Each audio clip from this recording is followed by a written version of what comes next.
وہ اذن کے منتظر ہے، اور رب پھر اذن دیتا، چلو جاؤ فرشتوں تم جاؤ۔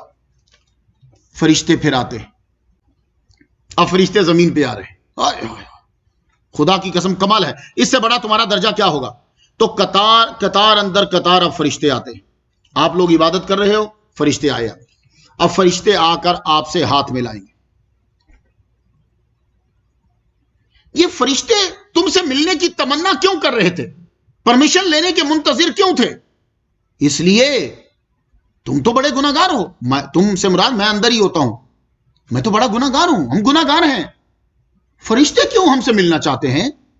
لو آج پھر سن لو ایک بات، یہ تمہارے حوصلے کو بڑھا دے گی، اور اس کے بعد گناہ کم ہونے چاہیے اور عبادت زیادہ ہونی چاہیے۔ فرشتے لوہے محفوظ پہ دیکھتے ہیں، کسی بندے کا نام دیکھا، اتنی نیکیاں، اتنی نیکیاں، اتنی نیکیاں، اتنی نیکیاں، یہ نیکی، یہ نیکی، یہ نیکی، آگے جب گناہ شروع ہونے لگتا ہے تو اللہ تعالیٰ اس پہ پردہ ڈال دیتا ہے، ان کو نظر ہی نہیں آتا۔ ہائے ہائے، تو جو ہمارا رب فرشتوں کی نظر سے چھپاتا ہے لوہے محفوظ کو، کہ جب فرشتے دیکھ رہے ہیں کہ وہ صرف اتنا ہی دیکھ پاتے ہیں، نیکیاں نیکیاں نیکیاں نیکیاں نیکیاں، جو ہی گناہ کی لسٹ شروع ہونے لگتی ہے اللہ تعالیٰ اس کے اوپر پردہ ڈال دیتا ہے۔ اس وقت فرشتوں کی زبان سے نکلتا ہے، بے اختیار نکلتا ہے، سبحان ہے وہ ذات جس نے نیکیوں کو ظاہر کیا اور گناہوں کو چھپا لیا ہے۔ مسلمانوں، تمہارا تو مقام ہی بڑا زیادہ تھا نبی کے صدقے سے، تم نے اپنے مقام کو خود گرا دیا ہے۔ فرشتے اس وقت بولتے ہیں، واہ!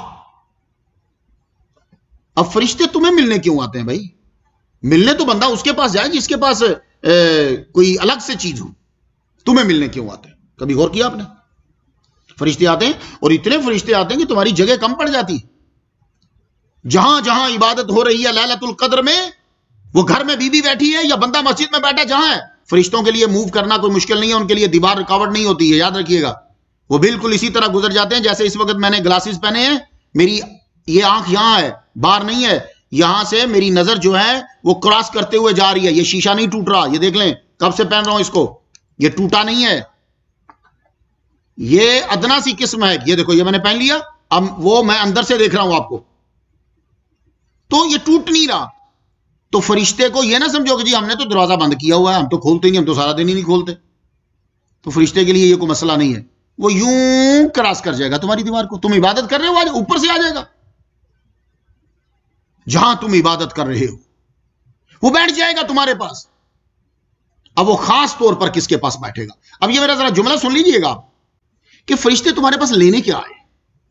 تم کیا پڑھ رہے ہو؟ سبحان اللہ، تو فرشتے تو کب سے پڑھ رہے ہیں، غور سے سنا۔ اب لیلۃ القدر میں جاگنے والوں غور سے سن لینا میرا یہ جملہ، کیا وہ سننے آیا تمہارے پاس سبحان اللہ؟ وہ تو آلریڈی کر رہا ہے سبحان اللہ۔ اب میں قرآن مجید کی آیات پڑھتا جاؤں تو اب حیران ہو جائے، سبحان اللہ وہ کر رہا ہے۔ آپ رکوع کر رہے ہو، فرشتہ جب سے پیدا ہوا تب سے رکوع کر رہا ہے، تو یہ ٹونی ٹونی جا رہا ہے، اتنی تو تمہارے پورے خاندان کی زندگی نہیں ہوگی اوپر سے نیچے تک جتنی دیر سے وہ رکوع کر رہا ہے، تو تمہارا رکوع دیکھنے آیا وہ؟ نہیں۔ اچھا تم سجدہ کر رہے ہو، وہ سجدہ دیکھنے آیا؟ نہیں۔ سجدہ تو جو فرشتہ پیدا ہوا تھا جب سے پیدا ہوا 2020 تک ابھی تک سجدے میں اٹھا ہی نہیں ہے، اٹھا ہی نہیں ہے۔ کیا وہ تمہارے قیام کو دیکھنے آیا؟ نہیں۔ جو فرشتہ قیام میں ہے وہ ابھی تک قیام میں ہے اور قیامت تک قیام میں ہی رہے گا، وہ تو قیام میں رہے گا، تو وہ تمہاری کیا چیز دیکھنے آ رہا ہے؟ بس مسلمانوں تمہارے پاس دو چیزیں ایسی ہیں جو اس کے پاس نہیں ہیں، دو چیزیں ایسی ہیں کہ جو فرشتوں کے پاس نہیں ہیں، وہ دیکھنے کے لیے، وہ جب تم نے کر دی وہ بس تڑپ گیا، وہ دیکھنے کے لیے آ گئے۔ پہلی کیا ہے وہ؟ پہلی یہ ہے کہ اپنا کھانا کسی دوسرے کو دے دینا، یہ فرشتوں کے پاس نہیں ہے۔ خود بھوکے رہنا اور اپنی روٹی کسی کو دے دینا، لے تو سحری کر، لے تو کھا اسے، یہ فرشتوں کے پاس نہیں ہے، کیونکہ کھانے پینے کا ڈپارٹمنٹ ہی نہیں ہے ان کا، وہ نہ کھاتے ہیں نہ پیتے ہیں۔ یہ بہت بڑی بات ہے کہ اپنا کھانا تم اپنے بچوں کو دے رہے ہو، کما کے تم دوسروں کو دے رہے ہو، وہ یہ چیز دیکھنے آتے ہیں یہ رمضان میں ایسا کیوں کر رہا؟ سعودی عرب والوں کی ایک بات بڑی اچھی ہے، وہ کیا؟ وہ ان میں جینیٹک میں وہ نسل در نسل چلی آ رہی ہے، اس لیے ہے، وہ کیا ہے؟ وہ روک روک کے لوگوں کو کھلاتے ہیں، آؤ روزہ کھولو، اور اس بار ان کی چیخیں نکل رہی ان کے گھروں سے، یار اب کس کو کھلائیں، اب کس کو کھلائیں۔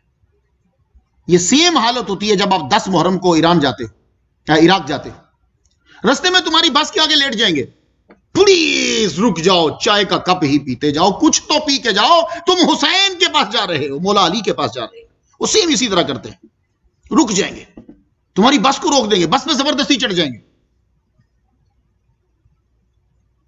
تو خود بھوکے رہ کے دوسرے کو کھانا کھلانا یہ فرشتے کے پاس نہیں ہے۔ اور دوسری چیز جو تمہاری دیکھنے آتے ہیں لیلۃ القدر میں، یہ سب میری اسلامی بہنیں سنیں اور آپ بھی سنو، جو دوسری چیز یہ دیکھنے آتے ہیں، گناہوں پہ نادم ہو کر سسکیاں لینا، یہ فرشتوں کے پاس نہیں ہے۔